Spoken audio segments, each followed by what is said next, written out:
Punta po tayo ng Dait, Camarines Norte.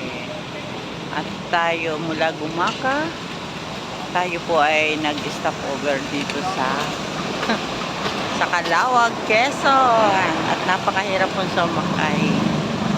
Ayan.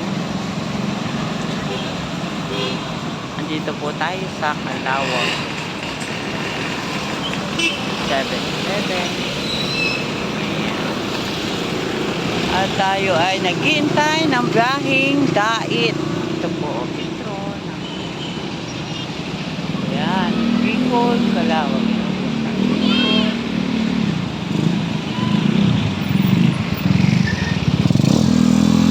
At kasama po natin si Ambassador J. Morelo, ang mag-ina ni Edre at Sophia. Si Bilyones TV, yan.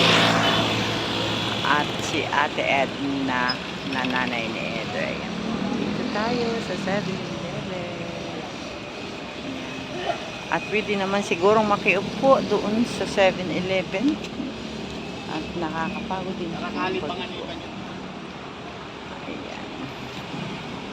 Edre, anong masasabi mo na tayo ngayon ay nag-stop over dito sa Calauag, Quezon. Tagal po ng bus. Ayan.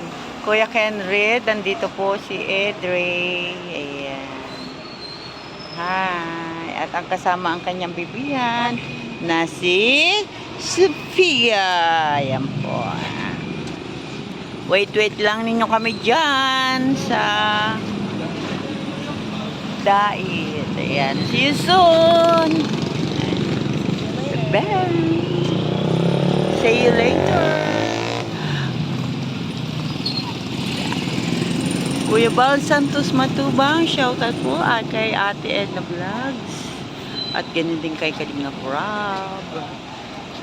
See you later po sa inyong lahat yan sa Lighthouse. At nandito pa rin po kami sa Calauag, Quezon. Samahan po niyo kami sa habang kami nandito sa Calauag. Calauag. Bye! Ayan, at tayo po ay nakarating na dito sa Super Line. Ayan. Ayan, at tayo po ay sasakay sa tricycle at kilala na po pala dito si Kuya Bal sa basta pagsakay kay Matubang. Ayan, nandito po kami. Nandito po yung Super Lines, pero kami po ay sakay ay sa DLTB Bus Company. Ayan po. Ariko. Maliit ang tricycle dito. Nauntog tapos pa. Ayan.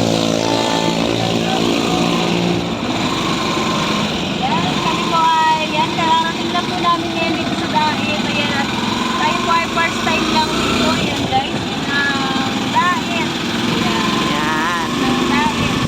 Camarines po. Camarines. Norte. Dait. Ayan, at meron pong Save More. Namili kami dito. Oo, namili kami dyan ni Mario. Tsaka si Kendrick. Dait. Dito na po tayo sa Dait, mga kalingap. At excited na makita ang ating mga kasama. Ayan. Dito pala, pag bumaba ka ng bus at sumakay ng tricycle, sabihin mo lang kay Bal Matubang ay hahatid po tayo doon kay Kuya Bal Santos Matubang. Ayan.